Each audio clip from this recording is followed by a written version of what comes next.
کوئٹہ میں پولیس کی گاڑی کے قریب دھماکہ، ایک اہلکار زخمی، ریسکیو ٹیمیں اور قانون نافذ کرنے والے اہلکار جائے وقوع پر موجود۔ پولیس کے مطابق بروری کے علاقے مغربی بائی پاس پر پولیس گاڑی پر دستی بم سے نشانہ بنایا گیا۔ دھماکے سے پولیس گاڑی کو جزوی نقصان پہنچا۔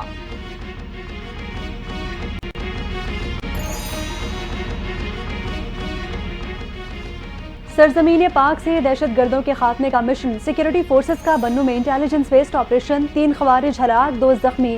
بلوچستان میں فورسز کے انٹیلیجنس بنیادوں پر 3 مختلف مقامات پر آپریشنز، 4 دہشت گرد ہلاک۔ اوران میں فائرنگ کے تبادلے میں 2 دہشت گرد مارے گئے۔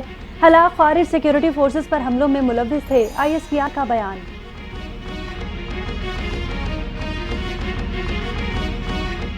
عدالتی حکم کے باوجود بانی پاکستان تحریک انصاف سے ملاقات نہ کروانے پر توہین عدالت۔ عدالت کیس اسلام آباد ہائی کورٹ میں عمر ایوب کی درخواست پر سماعت، ایڈیشنل ایڈوکیٹ جنرل پنجاب عدالت میں پیش۔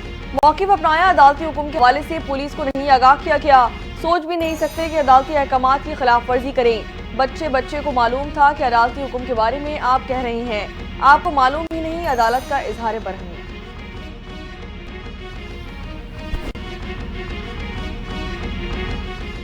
اپنی سیاست کے لیے سعودی عرب پر الزام تراشی افسوسناک ہے، بشریٰ بی بی کا بیان مایوس ذہنیت کی عکاسی کرتا ہے۔ سیاسی قوتیں اپنے مقاصد کے لیے خارجہ پالیسی پر سمجھوتہ کرنے سے باز رہیں۔ نائب وزیر اعظم اسحاق ڈار کا بشریٰ بی بی کے بیان پر سخت رد عمل۔ وزیر دفاع خواجہ آصف بھی پھٹ پڑے، بولے کہ یہ موروثی سیاست کی بدترین شکل ہے۔ صاف ظاہر ہے کہ PTI کی قیادت بشریٰ بی بی کر رہی ہے۔ PTI کی 3 خواتین ایک طرف، ایک خاتون دوسری طرف ہیں۔ خواجہ آصف نے دوست ممالک پر الزامات لگانے کو افسوسناک قرار دے دیا۔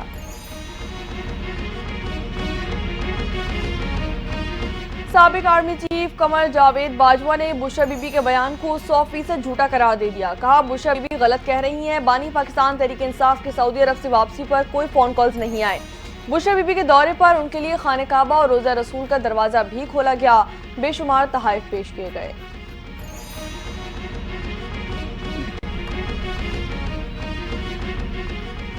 مشیر اطلاعات خیبر پختونخوا بیرسٹر سیف نے بشریٰ بی بی کے بیان سے لا تعلقی کا اظہار کر دیا۔ کہا کہ بشریٰ بی بی کا اپنا نقطہ نظریہ ہے، پارٹی کا تعلق جوڑنا بے بنیاد ہے۔ بشریٰ بی بی کے پاس کوئی تنظیمی عہدہ نہیں، پارٹی کا موقف چیئرمین یا سیکرٹری جنرل بیان کرے گا۔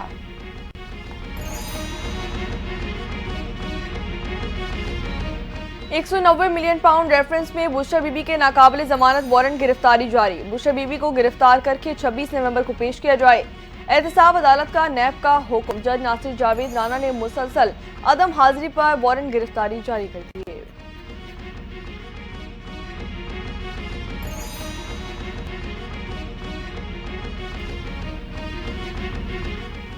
توشہ خانہ 2 کیس میں بانی PTI کی رہائی کے روپکار جاری۔ روپکار میں لکھا ہے کہ بانی PTI کی ضمانت ہائی کورٹ سے منظور ہو چکی، کسی اور مقدمے میں مطلوب نہیں رہا کیا جائے۔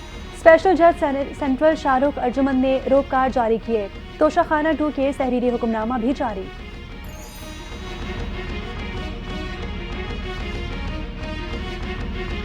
وزیر اعلیٰ خیبر پختونخوا علی امین گنڈاپور اشتہاری قرار۔ اسلام آباد کی انسدادی دہشت گردی عدالت نے تھانہ I-9 میں درج مقدمے میں اشتہاری قرار دے دیا۔ علی امین گنڈاپور کو کیس کو دیگر ملزمان سے الگ کر دیا گیا۔ عدالت کی تمام غیر حاضر ملازمین کی حاضری معافی کی درخواست مسترد، سماعت 28 نومبر تک ملتوی کر دی گئی۔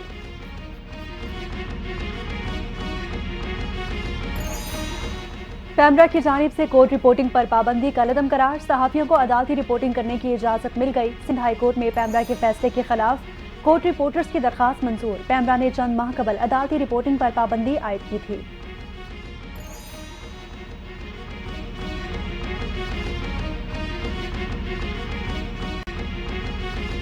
دہشت گردی کا خطرہ، پنجاب میں 3 روز کے لیے دفعہ 144 نافذ۔ احتجاج، جلسے، جلوس، ریلیوں، دھرنوں پر پابندی عائد کر دی گئی۔ فیصلے کا اطلاق کل سے 25 نومبر تک کیا جائے گا۔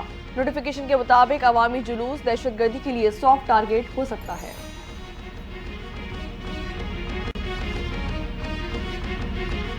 PTI احتجاج سے نمٹنے کے لیے وفاقی حکومت سرگرم، سندھ سے بھی پولیس کی بھاری نفری منگوا لی۔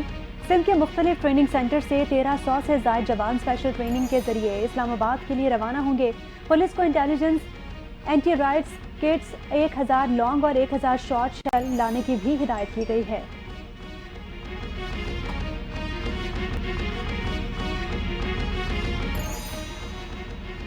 امیر جماعت اسلامی حافظ نعیم الرحمان کی حکومت پر کڑی تنقید، کہا پارا چنار واقعے کے بعد حکومت کہیں نظر نہیں آ رہی، حکومت کو معاملے میں اپنا کردار ادا کرنا چاہیے، امن و امان کی خراب صورتحال کا اثر ملکی معیشت پر پڑتا ہے، پاکستان کے لیے یہ حالات اچھے نہیں ہیں۔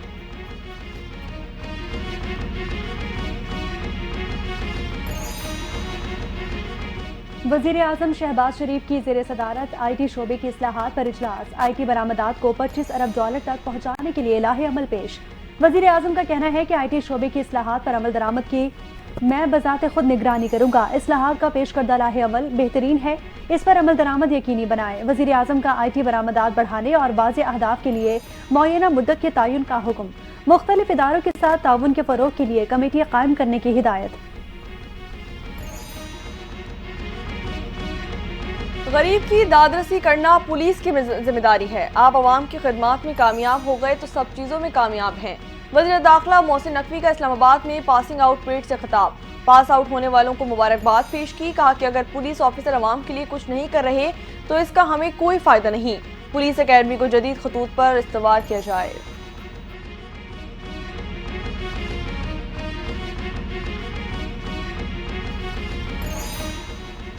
ڈاکٹر فردوس عاشق ابان سیکرٹری اطلاعات آئی ٹی پی کے عہدے سے مستعفی، استعفیٰ پارٹی سربراہ علیم خان کو بھجوا دیا، کہا کہ ذاتی مصروفیات اور صحت کے مسائل کے باعث عہدے سے استعفیٰ دیا، بطور ممبر پارٹی کے لیے خدمات انجام دیتی رہوں گی۔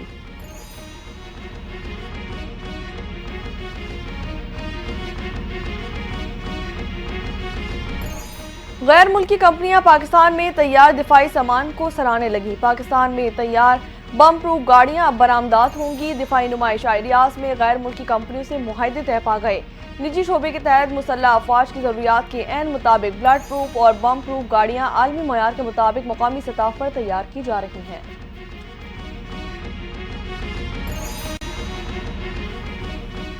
پنجاب میں 3 مرلہ پلاٹ اسکیم کے اجرا کی منظوری، چشتیہ میں 3 مرلہ اسکیم کے تحت 666 پلاٹ دیے جائیں گے۔ اپنی چھت اپنا گھر اسکیم کے تحت 927 درخواست گزار کو قرض کی پہلی قسط ادا کی گئی، وزیر اعلیٰ مریم نواز کی دوسری قسط کی ادائیگی جلد مکمل کرنے کی ہدایت۔ وزیر اعلیٰ پنجاب مریم نواز نے کہا کہ نعروں اور دعووں پر یقین نہیں رکھتے، وعدے ضرور نبھائیں گے۔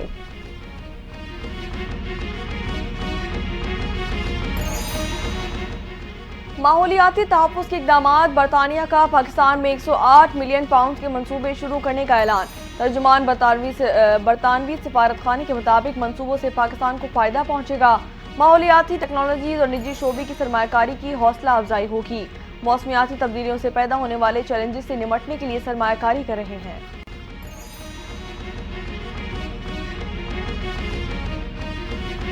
پنجاب میں اسموگ بے قابو، فضائی آلودگی کے اعتبار سے لاہور آج بھی سر فہرست، پنجاب حکومت نے گرین لاک ڈاؤن میں مزید نرمی کر دی، تفریح گاہیں کھل گئی، پارکس، چڑیا گھر، پلے گراؤنڈز، آؤٹ ڈور سپورٹس کو بھی اجازت، ہر قسم کے فیسٹیول، نمائش کی بھی اجازت دے دی گئی ہے۔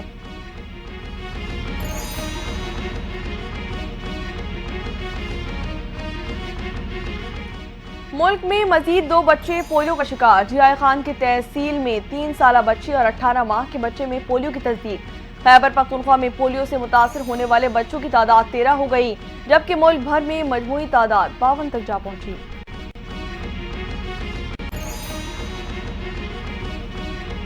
جعلی رسیدیں جاری کرنے پر ایف بی آر کا ایکشن، اسلام آباد میں ریجنل ٹیکس آفس نے 5 ریسٹورانٹس کو سیل کر دیا، ریسٹورانٹس کو 15 لاکھ روپے جرمانہ عائد بھی کر دیا۔ ایف بی آر کے مطابق ٹیکس قوانین کے مؤثر نفاذ کے لیے ٹیکس کمپلائنس یقینی بنانے کے لیے پرعزم ہے۔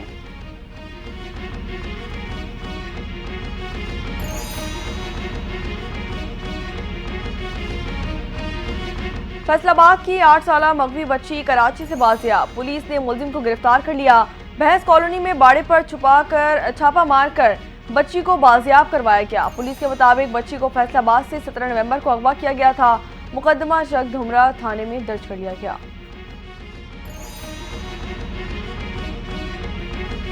پاکستان اسٹاک ایکسچینج میں کاروبار کا مثبت آغاز، انڈیکس 98,372 پوائنٹس کی بلندی کو چھو گیا، 100 انڈیکس 947 پوائنٹس کے اضافے سے 98,275 پر آ گیا، گزشتہ روز کاروبار کے اختتام پر انڈیکس 97,328 پوائنٹس پر بند ہوا تھا۔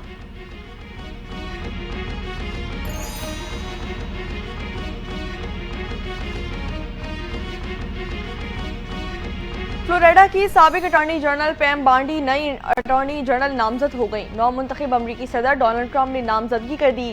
ٹرمپ نے بیان میں کہا کہ پیم نے پرتشدد مجرموں کے خلاف سخت فیصلے کیے، فلوریڈا کے عوام کے لیے سڑکوں کو محفوظ بنایا۔ پیم بانڈی جرائم سے لڑنے اور امریکہ کو محفوظ بنانے کے مقصد پر توجہ مرکوز رکھیں گی۔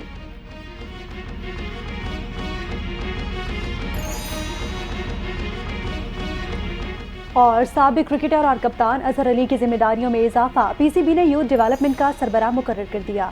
سابق کپتان کو ذمہ داریاں سونپ دی گئی، اعلامیہ جاری۔ پاکستان کرکٹ بورڈ کی اظہر علی کو مبارکباد، اہم کردار نبھانے پر فخر محسوس کر رہا ہوں، اظہر علی کی گفتگو۔